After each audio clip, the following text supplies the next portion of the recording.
Hello, नमस्ते, सत श्री अकाल, ओम शांति गाइस। आप सभी का स्वागत है प्रियंका की पाठशाला में। हैप्पी दिवाली आप सभी को, हैप्पी न्यू ईयर। हमारे हिंदू कैलेंडर के हिसाब से हमारा नया साल भी चालू हो गया और दिवाली का ये बहुत पावन अवसर है। उसके बाद आपका एक स्टडी वीडियो, फिर से बैंग ऑन करो, स्टडी पे आ जाओ। आज हम पढ़ते हैं कुछ कॉमन वर्ड्स, है ना। तो हमारा अंग्रेजी का जो इंग्लिश का the next topic is common words. वैसे तो बहुत सारे कॉमन वर्ड्स होते हैं, बहुत सारे इन्फिनाइट वर्ड्स है इंग्लिश के अंदर जिसकी गिनती नहीं है, पर कुछ कॉमन वर्ड्स हम अल्फाबेट ए से लेके अल्फाबेट जेड तक पढ़ेंगे। उसके बाद आपको थोड़ा आइडिया आएगा जब आप लोग सेंटेंस बनाने जाएंगे। तो हमारा ये थर्ड टॉपिक है। फर्स्ट टॉपिक हमने पढ़ा था alphabetical introduction. Second topic we have studied sentences of greeting and the very third topic is common words in cursive. Now our very first topic I am starting from alphabet A. Now number 1, first word is actually. What is the meaning of actually? असल में सचमुच। जैसे हम बोलते ना, क्या सचमुच तुमने ऐसा किया? Actually, is this true? That is actually. Number 2 is attend.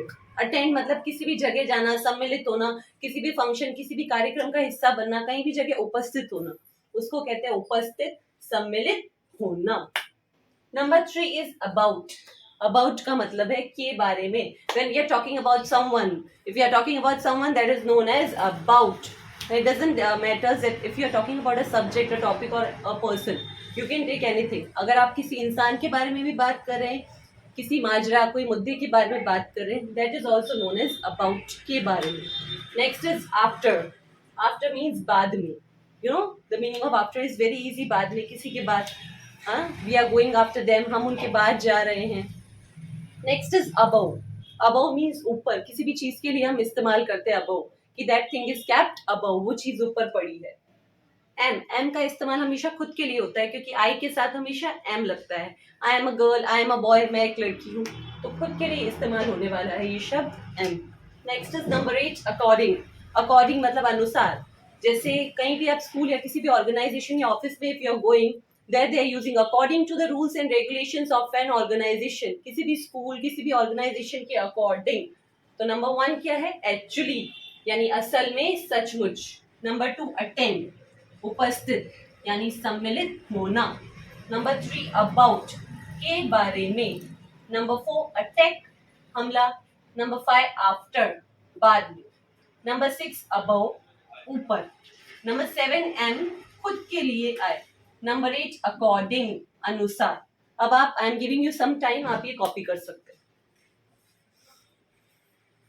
I am giving a zoom look so that you guys can copy very easily. Okay, just copy the words. I am giving you a minute, then we'll move forward to another words.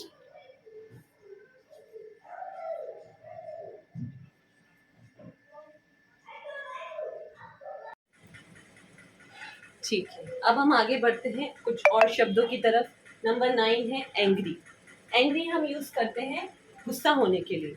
गुस्सा होना मतलब angry, और ये आप देख रहे हैं number 10 पे एक शब्द और है, वर्ड है एंगर।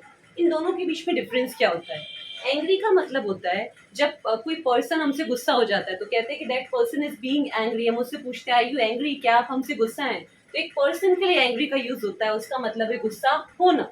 और एंगर का मतलब होता है गुस्सा। जब बेसिकली हम एक टॉपिक ले लेते हैं, हम किसी भी टॉपिक के बारे में बात करते हैं, तो एंगर बिकम्स ए और टॉपिक, तो एंगर एक टॉपिक बन जाता है।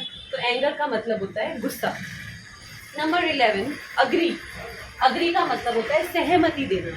किसी भी बात के साथ, किसी भी इंसान के साथ हम सहमत होते हैं, दैट इज अग्री। अग्री मतलब सहमति देना।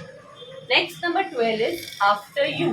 आफ्टर यू का मतलब होता है आपके बाद, है ना। जैसे हम किसी को बोलते हैं after you ma'am, after you sir, किसी को रिस्पेक्ट देने के लिए हम ये बोलते हैं आफ्टर यू, तो आपके बाद।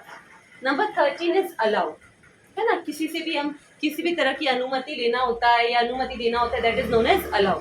जैसे हम लोग यूजुअली अपने पेरेंट्स से या किसी भी हमारे टीचर या किसी से भी अनुमति लेते हैं, that is known as allow. 14 means ask. Ask मतलब होता है पूछना। When we are asking question to anyone, जब हम किसी से कोई सवाल पूछते हैं। नंबर 15 का मतलब है as you like, as you wish या एज यू प्रेफर। आप तीनों बोल सकते हैं। तीनों का मतलब एक ही है, जैसी आपकी मर्जी।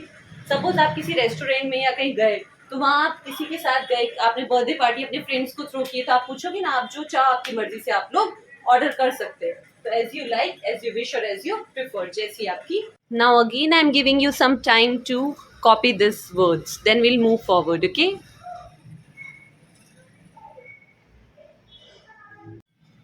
अब हम आगे बढ़ते हैं और कुछ शब्दों की तरफ. Number 16, absolutely. एब्सोल्युटली का मतलब बिल्कुल. क्या आप ये करना चाहते हैं? या I want to do it absolutely, we will do this. Accommodation. Accommodation का मतलब होता है निवास स्थान या सुविधा को कहा जाता है. निवास स्थान को भी कहा जाता है और सुविधा भी. कहीं भी आप अकोमोडेशन लेते तो सुविधा को, फैकल्टी को भी कहा जाता है. अक्रॉस मतलब आर पार. ये भी आप जानते हैं, आपसे रूबरू है ये शब्द भी. एबल मतलब योग्य. I am able to do this. मैं इस काम को करने की योग्य हूँ. अपनी योग्यता के बारे में बात करना. अडोर प्यार करना, पूजा करना. I adore you. मैं आपको प्यार करता हूँ, आपकी पूजा करता हूँ. Next number 21, appreciate. अप्रिशिएट मतलब सराहना या शाबाशी देना. I appreciate that you have done this work. मैं तुम्हें सराहता हूँ कि तुमने ये सबसे बड़ा काम किया है. अनदर मतलब एक और या दूसरा. मुझे दूसरा तौलिया चाहिए. I want another towel. Absolutely बिल्कुल. अकोमोडेशन निवास स्थान या सुविधा. अक्रॉस आर पार. एबल योग्य. अडोर प्यार करना या पूजा. एप्रिशिएट सराहना या शाबाशी. अनदर एक और या दूसरा. Now I am giving you some time to copy these words.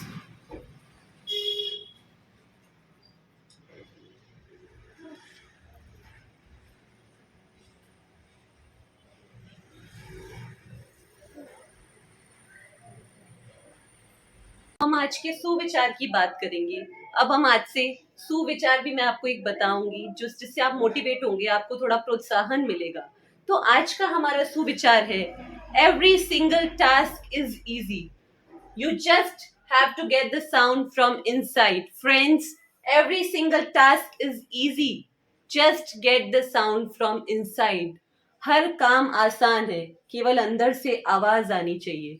हर काम आसान है, केवल अंदर से आवाज आनी चाहिए.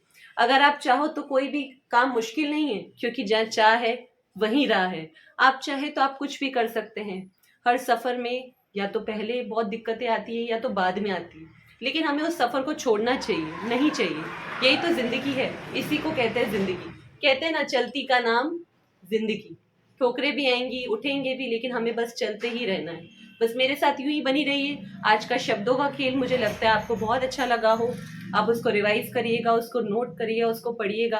आगे और भी शब्द आएंगे और अब बहुत जल्दी से मैं कोशिश करूंगी कि आप तक वीडियो पहुंच पाए. जब तक आप प्रियंका की पाठशाला में बने रहिए मेरे साथ. Stay calm, stay safe, stay cool. आपका दिन मंगलमय हो. ओम शांति.